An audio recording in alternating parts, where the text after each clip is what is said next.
नमस्कार दोस्तों। उम्मीदों की आंखों को हौसले से हरा रखना, बस सही को सही और गलत को गलत कहना।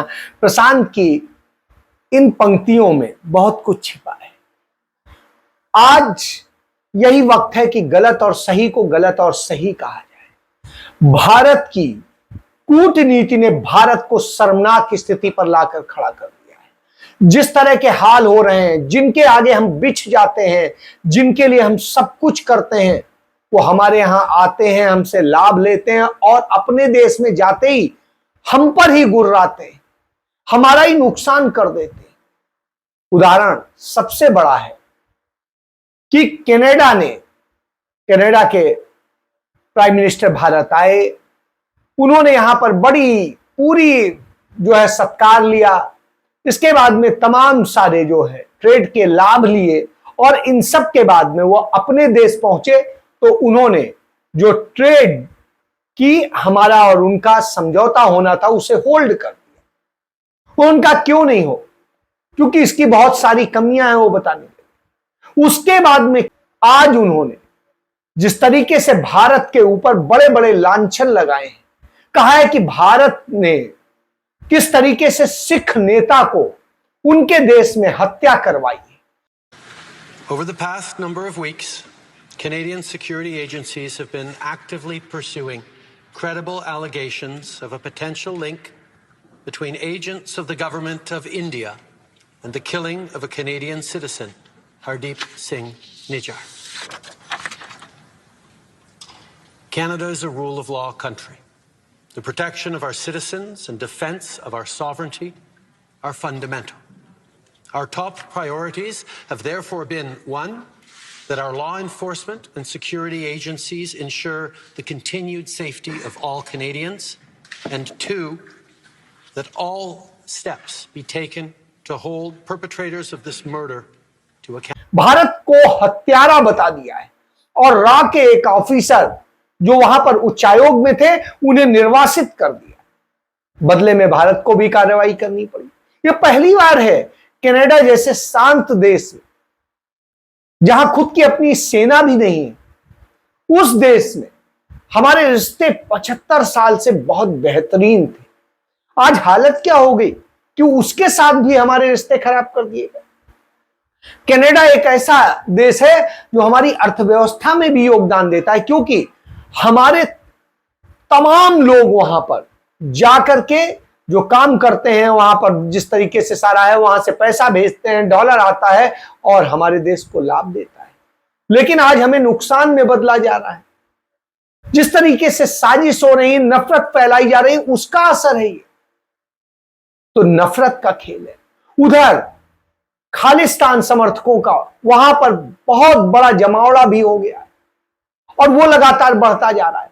भारत सरकार, हमारी मोदी की सरकार उसे नियंत्रित नहीं कर पा रही। और जिस तरीके से आज कनाडा में इतनी बड़ी आबादी हमारी हो गई है कि जिसे हम एक यदि सीधे से भाषा में कहें तो हम करीब आधे के करीब पहुंचने वाले हैं।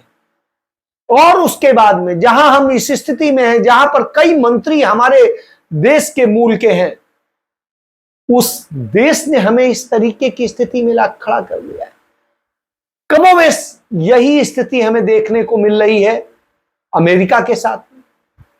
अमेरिका के राष्ट्रपति आए हमारे यहां, उन्होंने तमाम सत्कार लिया, तमाम सेवाएं ली और उसके बाद में हमसे टैक्स में छूट भी ली और यहां से उड़े और वियतनाम में उतर के भारत को तमाम तरह से उन्होंने कटघरे में खड़ा कर दिया। जिस तरीके से लांछित किया, उससे लगा कि भारत इतना गुनहगार देश। अब हम भी नहीं कह सकते कि वो गलत नहीं कह रहे, क्योंकि ये सारी चीजें आंकड़ों में साबित भी होती हैं। जब हम लोकतंत्र की बात करते हैं तो लोकतंत्र को हम ही खत्म करते हैं, हम ही प्रेस की आजादी छीनते हैं जब प्रेस कॉन्फ्रेंस नहीं करते हैं, और यही बात उन्होंने कही। हम ही अल्पसंख्यकों पर हमले करते हैं और उसके बाद में कहते हैं, तो फिर वही बात तो उन्होंने कही। फिर उधर आइए, चीन को हमने जम के व्यापार दिया है।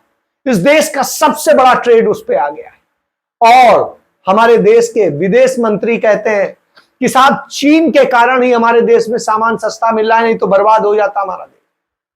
तो साहब इस तरह की जब वो बात करते हैं तो किस तरह से समर्थन करते हैं चीन का, यह दिखता है। ये तब करते हैं जब चीन हमारे सैनिकों को, निर्दोष सैनिकों को मारता है, हमारी जमीनों पे कब्जा करता है और सब कुछ करता है।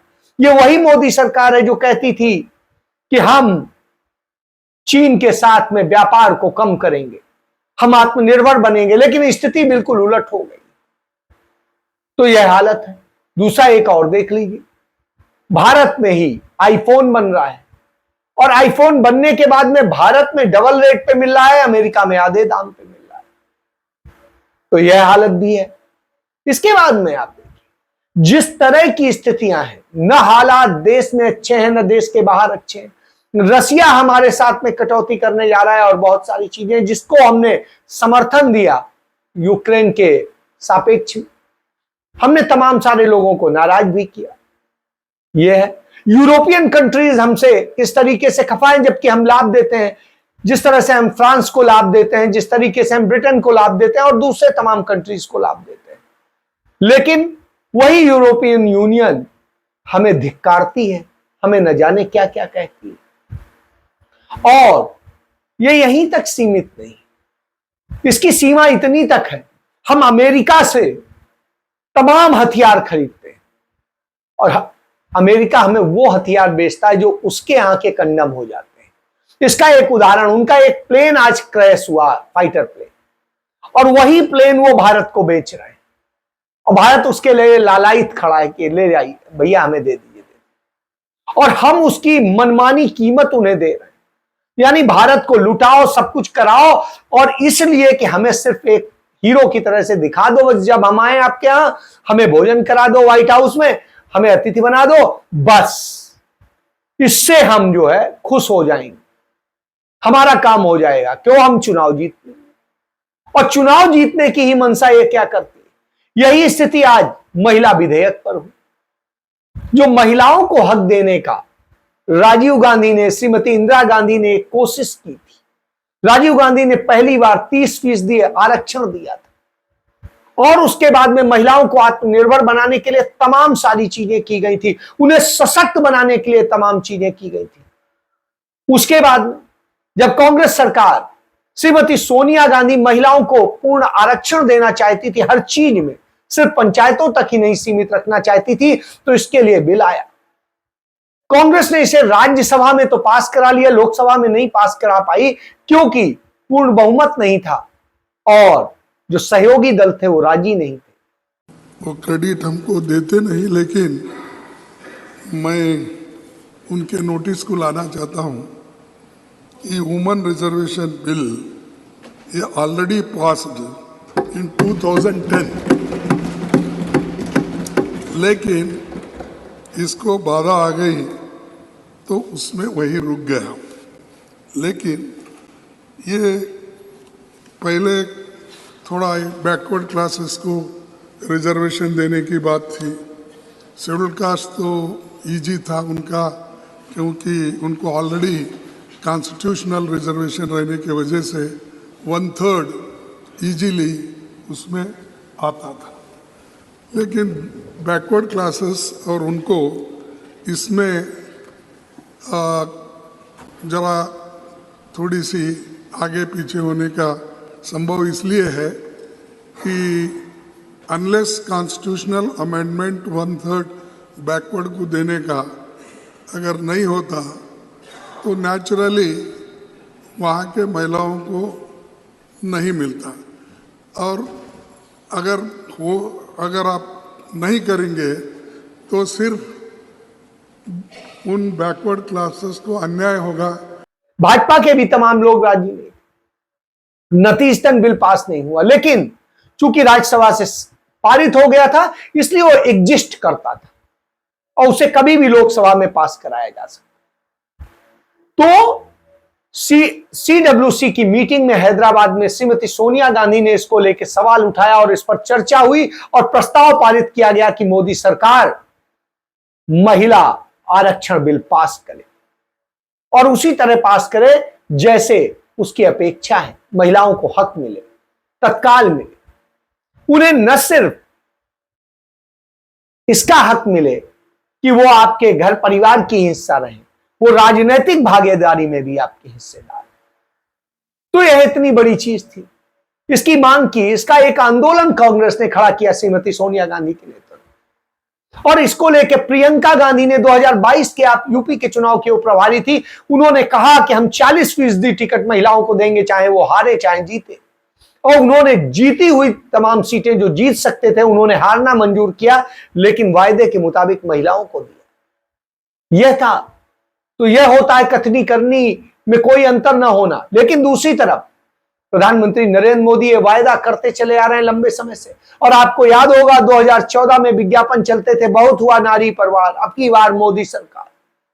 और महिलाओं पर वार तो हो रहे हैं, उनके हक छीने जा रहे हैं, उनका सम्मान छीना जा रहा है, बलात्कारियों को छोड़ा जा रहा है, उन्हें बचाया जा रहा है। लेकिन उनको हक देने की बात आती है तो नहीं दिया जाएगा।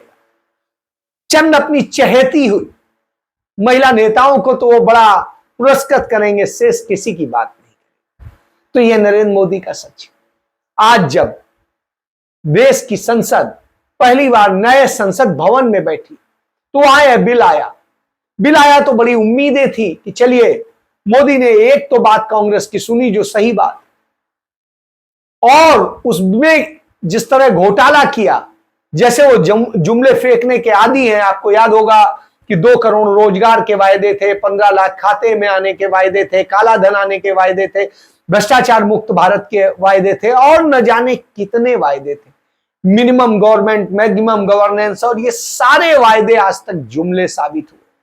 उसी तरीके से यह भी जुमला बना दिया गया। जुमलों की बुनियाद पर टिकी मोदी सरकार ने आज लोकसभा में चुनाव से पहले फिर एक बार जुमला फेंका है। बुजुर्ग और युवाओं के साथ विश्वासघात करने वाले प्रधानमंत्री ने इस बार महिलाओं को जुमलेबाजी में फंसाने की पूरी कोशिश की है। चुनाव से ठीक पहले मोदी जिस महिला आरक्षण बिल को लोकसभा में पेश कर वाहवाही लूटना चाहते थे, दरअसल वो इतनी आसानी से लागू नहीं होने वाला।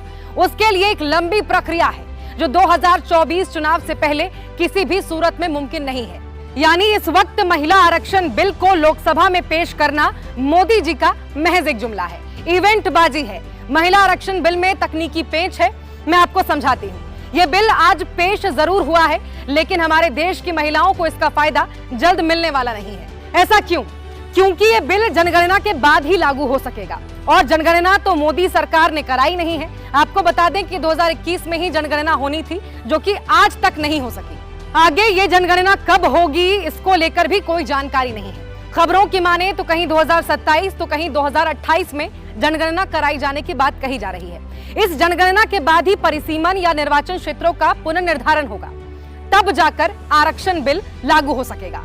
मतलब पीएम मोदी ने चुनाव से पहले एक और जुमला फेंका है, और यह जुमला अब तक का सबसे बड़ा जुमला है।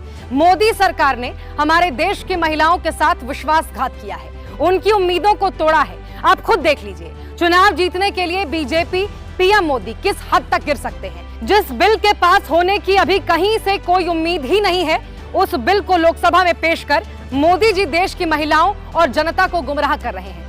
बिल आया, उसमें कहा गया जब जनगणना होगी, जनगणना के बाद परिसीमन होगा, परिसीमन के बाद में लागू होगा। तो साहब 2021 में जनगणना होनी थी, आज तक जनगणना नहीं कराई।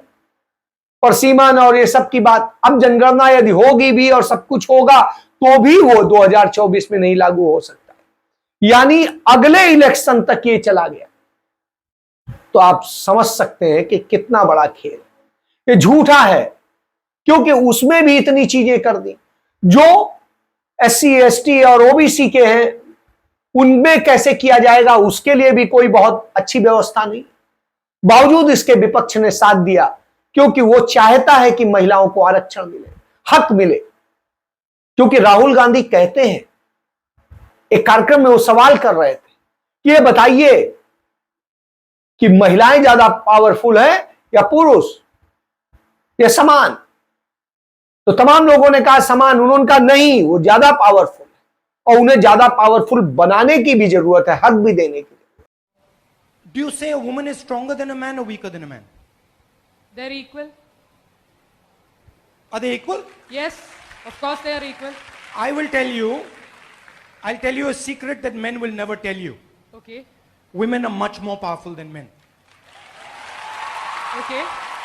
They're fooling you. But I will still say they are equal. No, they're not equal. Women are much more powerful than men. And there's a problem.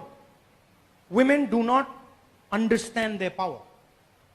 They do not understand how their power works and where their power comes from. And that is the whole point of empowerment. If I put you on the stage and I said, now 5 people are going to stand against you, stop them. You won't be able to do it. I won't be able to do it. Yes. But then I explained to you where your power comes from. Yes. Once you understood where your power comes from, nothing was happening. So you have to learn, first of all, don't be under the illusion that you are less powerful. It's wrong. Society wants to convince you that you're less powerful. Don't buy it.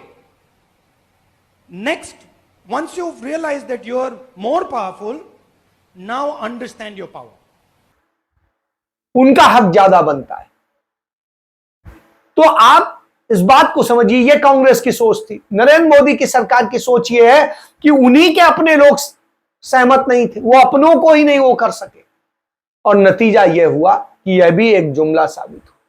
और जुमलों की तो यहां उछलती है, आप देखते हैं रोज बरोज अपराध होते हैं। उत्तर प्रदेश में भारतीय जनता पार्टी के एक नेता ने लखनऊ राजधानी में अतुल दीक्षित ने एक महिला को जिस तरीके से गाली दी और उसको जाने क्या क्या किया सार्वजनिक तौर पे सड़क के किनारे, आप वो भी देखिए। लगता है इस तरह से भी सोच के लोग होते हैं। जिस तरीके से तमाम जगह अपराध हो रहे हैं, महिलाओं को शिकार बनाया जा रहा है, सब कुछ हो रहा है, जंगल राज बना दिया है। और आपको याद होगा जब कांग्रेस लेकर के आई थी महिला आरक्षण बिल, तो किस तरीके से योगी आदित्यनाथ ने इसका विरोध किया था, वह भी हम में से किसी से छिपा नहीं। तो यह हक नहीं दे सकते, लेकिन छीनेंगे। छीनने के लिए आपसे करें, हर चीज छीनेंगे। न ये देश को संभाल सकते हैं, न देश के बाहर संभाल सकते हैं, न देश के लोगों से सही वायदे कर सकते हैं। भुखमरी, बेरोजगारी, सब कुछ तो आपने पैदा कर दिया, इसके बाद कौन सी बात। तो यही आपके जुमले हैं। इसीलिए हमें सच बोलना पड़ता है, क्योंकि आप तो झूठ बोलते हैं और आपके झूठ में हम अपने लाभ के लिए हां में हां नहीं मिला सकते। इसलिए हम सच बोलेंगे और बोलते रहें। जय हिंद।